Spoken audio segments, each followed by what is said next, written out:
What's going on, Reds fans, and welcome in to the Locked On Reds podcast. I'm your host, Jeff Carr. Thank you so much for joining me today. We're going to talk about this series opening loss by the Reds to the Brewers, why it's frustrating, but it's not deflating. We're going to get into that. We're going to look at the schedule for the Reds and Brewers the rest of the way and what it looks like after they're done playing each other for the 7-game marathon. And we're going to talk about Wade Miley versus Eric Lauer. That's all coming up on today's podcast. Thank you so much for joining me. Let's get going.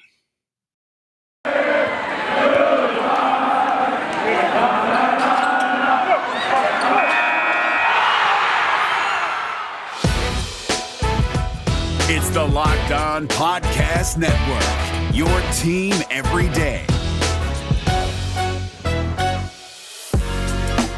You are Locked On Reds, your daily Cincinnati Reds podcast, part of the Locked On Podcast Network, your team every day.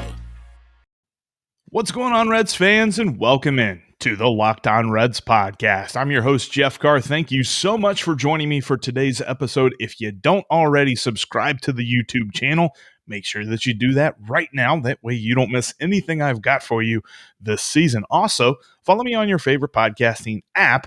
You'll get the audio version of the podcast as well. And follow me on Twitter at Jeff Carr with 3 Fs, and follow the show at Locked On Reds and save the Locked On Reds line number into your phone at 513-549-0159. All right, let's talk about last night's loss, which, yes, it was frustrating. There were many missed opportunities. In case you did not watch every pitch, which I know lots of people are tuning into this series because they understand the importance of it. The Reds and Brewers began a 7-game set that is bisected by the All-Star break, and this is very important for both sides.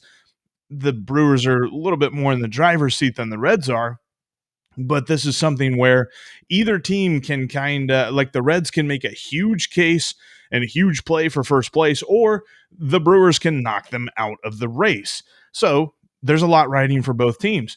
Game 1 was dramatic in lots of different ways. And in case you've kind of tuned in here or there during the season, the Reds have not always been so frustrating with the bases loaded. That was just a very annoying night. They load the bases in the first and the second inning and get 0 runs out of it. But they did exactly what they've done all year long. They put that behind them. They tie the game. In fact, they even take the lead. It was not the way you draw it up. Walks and singles and things like that. I mean, the singles are fine, but wild pitches scored the first 2 Reds runs of the night. That's not exactly what you expect to happen during a game, but that's how it worked out for them. And then Tucker Barnhart with the go-ahead RBI single. And then Tyler Mahle, who was really struggling early on, kind of settled down, really gritted through 6 innings. He did give up that 3rd run there that tied the ball game, and then it became a bullpen game. And that is where the advantage really lies for Milwaukee, because they've got a much better bullpen. And look, I was pissed about the umpire as well, but it happened for both sides. There were bad calls for both the Reds and the Brewers. Seemed like there were a few more on the Reds side, which umpire auditor on Twitter had confirmed that, but it wasn't enough for it to be like crazy advantageous for the Brewers. It was just bad all around when you talk about Josh Hader and Devin Williams coming out of the Brewers bullpen and having a strike zone that is at least like 20% bigger than it should be. That was not great for the Reds lineup, and they were shaking their heads quite a bit. And Jesse Winker had a few words for home plate umpire Brian O'Nora at the end of the game. I was a little bit worried he might get tossed out of today's game. That didn't happen, though. David Bell stepped in and stopped it before that got to that point. The problem was they put themselves in a position to let the umpire dictate the game to them. That's not what you want to do. And no player is ever going to say that an umpire lost them the game. They're always going to tell you that. If we're in a position where the umpire can control the outcome of the game, that's our own fault for putting us in that spot. And that's what happened. Bases loaded, 2 straight innings, and there were a couple of defensive plays. It wasn't as egregious as some games past, but there were a couple of defensive plays where they were just a little bit off. They were just almost there, but not quite. Jesse Winker dropping a running catch in left field, which would have ended that inning. And then you also look at the plate early on in the game where Tyler O'Malley could have made the out, but he muffed the throw from Tucker Barnhart. So it's things like that that are the difference in these close games. While it's frustrating, it's not deflating, if you ask me, because here's the deal. There are 20 wins that the Reds have accounted for this year in which they lost the game before. They are able to follow this up and not let it just absolutely stop them in their tracks. 20 wins after a loss so far this season. Plus, when you look at the numbers against the Brewers, the Reds, while they're not like miles better, the Reds are a little bit better. The bats against the Brewers are kind of held in check for the most part. They hit 211, they get on base at a 309 clip, and they slug 368. They've scored 43 runs, and they've struck out 101 times compared to 42 walks. That's the bats. The pitching side of things, they've only given up 41 runs to the Brewers, so they've actually outscored them so far this season in the 10 games they've played, and they've held Brewers hitters to a 203 batting average, 314 on base, a little bit higher, but then you've got a 348 slugging, a little bit lower.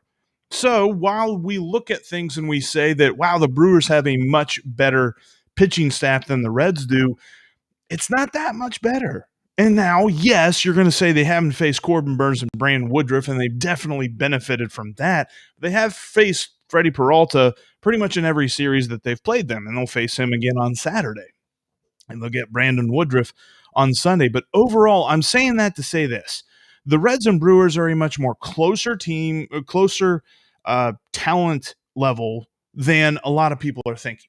People are looking at the record of the Brewers compared to the record of the Reds, and they're saying, wow, the Brewers are just so much better than the Reds are. They're not. In fact, Jake Mastriani said on our series preview on yesterday's episode, if you haven't checked that out, go back and watch that. He said that the biggest factor in why the Brewers have been so successful has been the schedule. They had a pretty easy June, and we're going to get into that a little bit more later on in the podcast, but I want to put that out there and say, look, because the Reds lost one game to the Brewers in Milwaukee after the Brewers had such a phenomenal June, doesn't mean that the season is over and you can write the Reds off, because there's still plenty of games left in this series as well as the rest of the season. All right, enough of that. I just want to be positive. All right, there's too many people being negative about this one loss. Plenty of games left. We're going to talk about why the Reds are going to bounce back tonight with Wade Miley on the mound going up against Eric Lauer. That's coming up here in the next segment. And when I think of this pitching matchup, I mean, you got two lefties on the mound. Both guys kind of pitch to contact. Eric Lauer's got a little bit more of a strikeout rate, but, we're going to get into that here in just a minute. Before we get into that, I want you to get into a Built Bar. Built Bar is amazing. It's the best tasting protein bar on the market, bar none, because it's made with 100% real chocolate. Plus, its statistics are awesome too. Less than 4 grams of carbs, 4 grams of sugar, up to 18 grams of protein in some of these bars. And we're talking about like 130 to 150 calories per bar. Your snack game will get vaulted into the major leagues when you get yourself some Built Bars. And you can do it today at BuiltBar.com with the promo code LOCKED15. You'll save 15% off your next order. And you've got like 9 awesome flavors to choose from, plus limited time flavors that they like to rotate in and out. My favorite is Cherry Barcia. They've got peanut butter brownie. They've got coconut. They've got raspberry.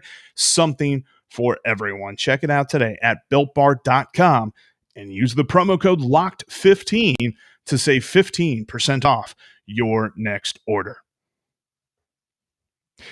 All right, so coming up tonight, game 2 of this first 4 games before the 3 games after the All-Star break. We're just going to lump it all together, call it the 7-game series. Game 2 of the 7-game series, Wade Miley against Eric Lauer. And it's interesting to note because Wade Miley, if you look at Baseball Reference anyway, is having the best year of his career according to Baseball Reference WAR calculations. He's never had as much WAR in any one season as he's had now, and there's still time left. He can continue to accumulate wins above replacement as we go along. Now, Fangraphs is a little bit different. On Baseball Reference, he has a WAR of 3.8, and on Fangraphs, he has a WAR of 2.2, which is still the best season he's had since he was in Boston in 2015, but it's not the best season of his career according to Fangraphs. So, WAR, not always the end-all be-all, but it kind of tells you the big picture. Wade Miley has been the most consistent pitcher for the Reds this season. He doesn't have that gaudy strikeout rate, but he keeps guys off base via base on balls. That's something that lots of guys struggle with, whether you're coming out of the Reds bullpen, whether you're a young pitcher for a different team.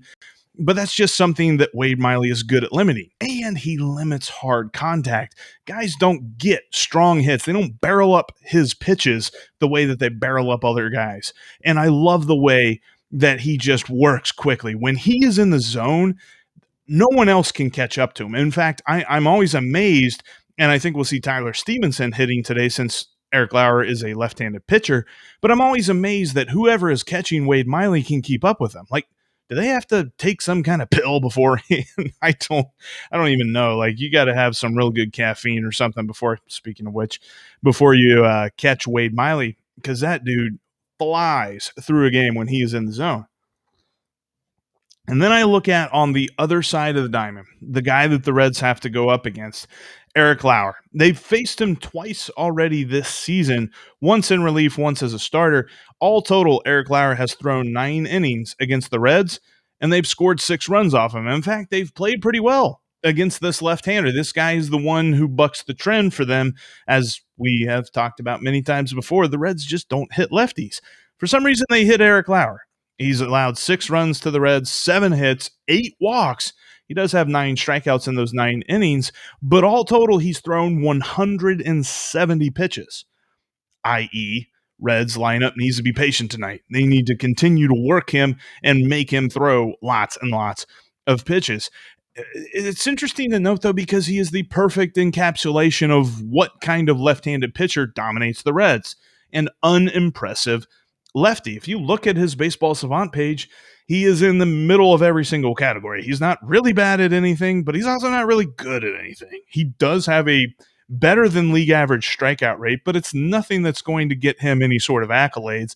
And he walks a few more people than league average as well.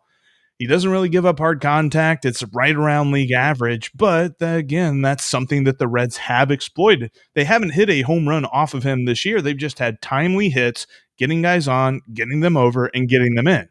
Something they had problems with yesterday. They got them on, they got them over. They just didn't get them in. Hopefully they can continue that trend against Eric Lauer today. Lauer on the whole, I mean, his ERA at 4.1, according to his expected statistics, that's right where it should be. He's not getting lucky and he's not getting unlucky. And it's interesting to note that when you look at Wade Miley, it was something that Fangraphs, all the different projection models that they have and different systems like that, they project his ERA to increase by at least a run on all of the different projection systems. There's even one that says that his ERA will increase by a run and a half.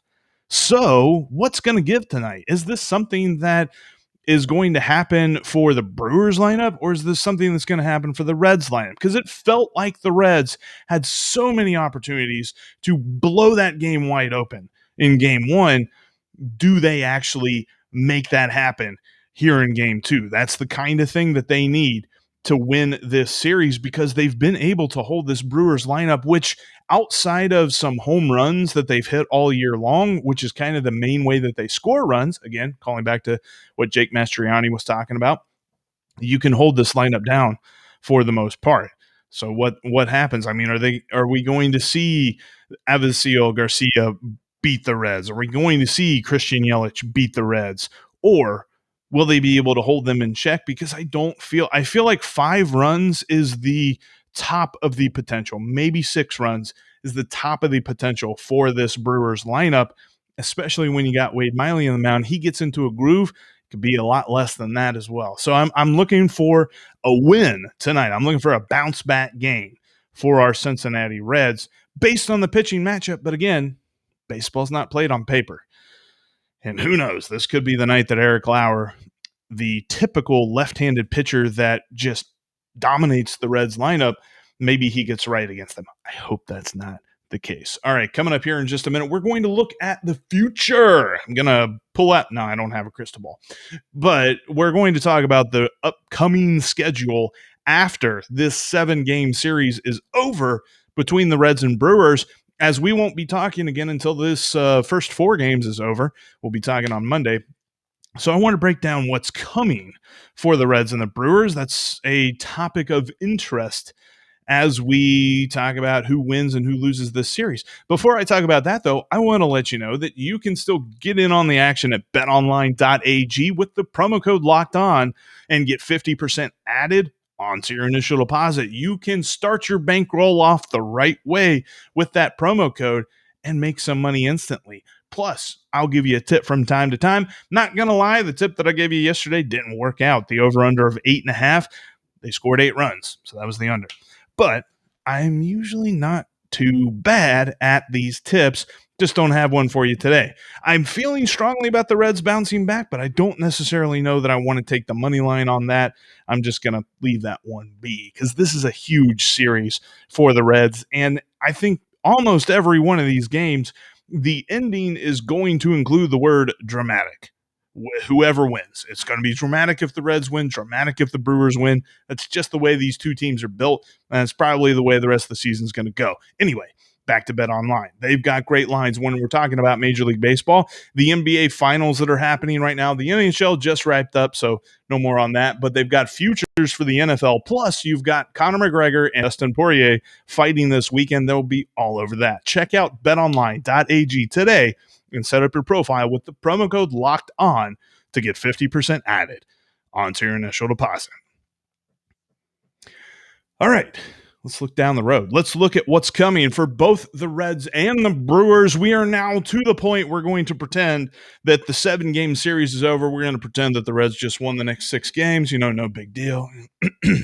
No, I'm just kidding. We're not going to do that. But we are going to look at the schedule that remains for both sides.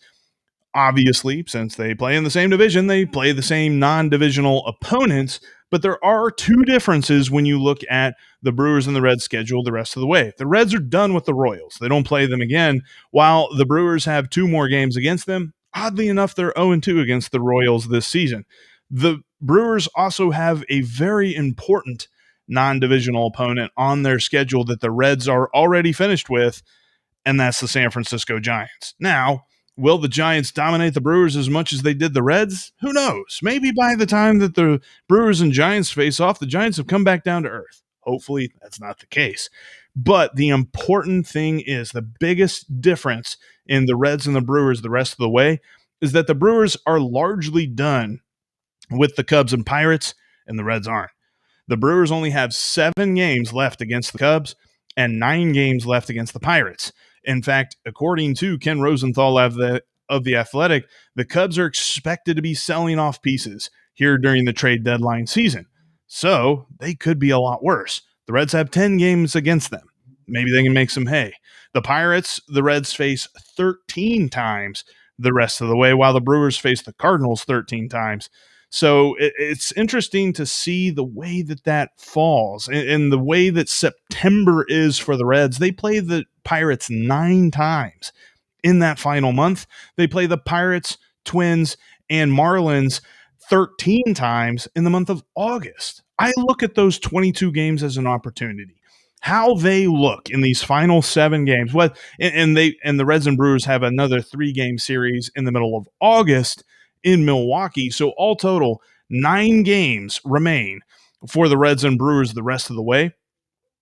How do the Reds fare in that? Because even if they can gain 1 game on the Brewers in these series, their schedule is more favorable than Milwaukee's. In fact, the Reds only have that 1 game that they have to make up. It's weird how it works. They have to go up to Cleveland for 1 game and then go down to Atlanta for 3, just because of that rain out earlier on the season. But the Brewers have 3 against Cleveland. Where do they sit in this? Because Cleveland kind of looks like sellers right now. Atlanta, Philadelphia, Washington are all teams that are on the cusp of contention there in the NL East. And where do they look at in the wild card series? Those are hungry teams. The Reds faced the Nationals 4 times compared to the Brewers 3, but the Reds have 7 games against the Marlins. The rest of the way, the Brewers are done with the Marlins. In fact, they played them 6 times and they split 3-3.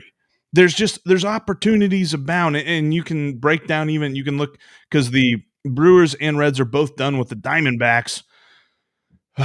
Still shell shock from that. On the Red side, the Brewers went 6-1 against the Diamondbacks. So where do the Reds make up those games? You look at this schedule and you just feel like the Reds have a little bit of an upper hand. I'm confident that if they can take care of business in this dramatic series against the Brewers, that they'll be all right. And hey, speaking of all right, I hope that you've been all right this entire show. I don't know if any of the sounds come through. They're working on the apartment below me, but thank you so much for watching and listening to today's podcast. Hoping for a bounce back win. I've got a good feeling about it with Wade Miley on the mound tonight. We'll be all over it. Follow me on Twitter at Jeff Carr with 3 Fs and follow the show at Locked On Reds. And make sure that you're following the podcast on your favorite podcasting app and you're subscribed right here on YouTube. But that'll do it for us here today. I hope you guys have a great weekend. We will be talking on Monday. I'm going to get a lot of Locked On Reds line stuff in. We got a couple of questions. I haven't been able to get to them this week. But Monday, get your questions in. We'll have like a Monday mailbag, Jeff's junk mail type thing. There's like 6 names I have for these. Whatever. Just get them in 513-549-0159 or hit me up on Twitter at the handles that I just mentioned. That'll do it for us here today. Thanks again for watching and listening. Now, go check out the Locked On MLB Prospects podcast hosted by Aram Layton. He takes a look at farm systems around the league, and he will be all over the trades that are happening so that you know exactly who got the better side whenever he talks about these prospects. Check it out, the Locked On MLB Prospects podcast, wherever you get your podcasts. That'll do it for us today. I'll talk to each and every one of you on Monday.